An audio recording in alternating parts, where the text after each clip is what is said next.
26 नवंबर 2008 रात 9:20। स्थान भारत की आर्थिक राजधानी मुंबई।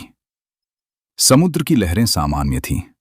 शहर अपनी रोजमर्रा की भाग दौड़ में डूबा हुआ था, लेकिन इसी शांत सतह के नीचे एक ऐसा तूफान आकार ले चुका था जो कुछ ही पलों में इतिहास का सबसे भयावह अध्याय लिखने वाला था।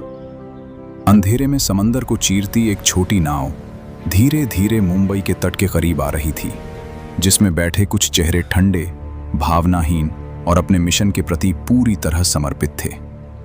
इन आतंकियों में सबसे कुख्यात नाम था अजमल आमिर कस्साब, जिसकी आंखों में ना कोई डर था, ना कोई पछतावा, सिर्फ एक खामोश विनाश की आग थी। जैसे ही ये आतंकी शहर में दाखिल हुए, मुंबई की रफ्तार अचानक चीखों और गोलियों की आवाज में बदलने लगी। छत्रपति शिवाजी टर्मिनस पर अचानक गोलियों की बौछार शुरू हुई, जहां सैकड़ों आम लोग अपनी जिंदगी की सामान्य यात्रा में लगे हुए थे। कुछ ही सेकंड में प्लेटफॉर्म खून से लाल हो गया और इंसानी जिंदगियां एक के बाद एक जमीन पर गिरने लगी। आतंक का ये नंगा नाच यही नहीं रुका, बल्कि शहर के अलग अलग हिस्सों में फैल गया। ताज होटल, जो मुंबई की शान और इतिहास का प्रतीक था, अब आग और गोलियों के बीच घिर चुका था। उसकी खिड़कियों से उठती लपटें और अंदर फंसे लोगों की बेबसी पूरे देश को हिला देने वाली थी। ताज के अंदर फंसे लोग हर पल मौत के साए में जी रहे थे। हर दरवाजे के पीछे अनिश्चितता थी, हर कदम पर खतरा था। इसी बीच भारतीय सुरक्षा बलों ने मोर्चा संभालना शुरू किया। हेमंत करकरे, अशोक कामटे और विजय सालस्कर जैसे बहादुर अधिकारियों ने बिना किसी हिचक के उस अंधेरे में कदम रखा, जहां से लौटना लगभग असंभव था। उनकी गाड़ियों की लाइट्स रात के सन्नाटे को चीरती हुई आगे बढ़ रही थी, लेकिन उन्हें भी अंदाजा नहीं था कि कुछ ही क्षणों में उनका सामना मौत से होने वाला है।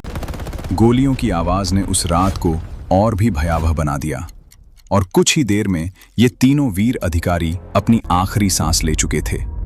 लेकिन उनकी शहादत ने पूरे देश को एक नई ताकत दी। मुंबई अब एक जंग का मैदान बन चुका था। नरीमन हाउस और ओबेरॉय ट्राइडेंट होटल भी आतंक के कब्जे में थे। हर जगह से बस एक ही आवाज आ रही थी, डर, चीखें और गोलियों की गूंज। भारतीय कमांडो, एनएसजी के जवान धीरे धीरे इस आग के बीच घुस रहे थे। हर कदम पर उन्हें अपनी जान का खतरा था, लेकिन उनके इरादे अडिग थे।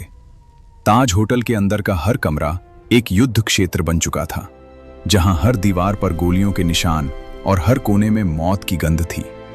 घंटों की लड़ाई दिनों में बदल गई, और ये आतंक का साया पूरे 60 घंटे तक मुंबई पर छाया रहा। आखिरकार भारतीय सुरक्षा बलों ने एक एक करके आतंकियों को खत्म करना शुरू किया। अजमल कसाब को जिंदा पकड़ा गया, जो इस हमले का सबसे बड़ा सबूत बना।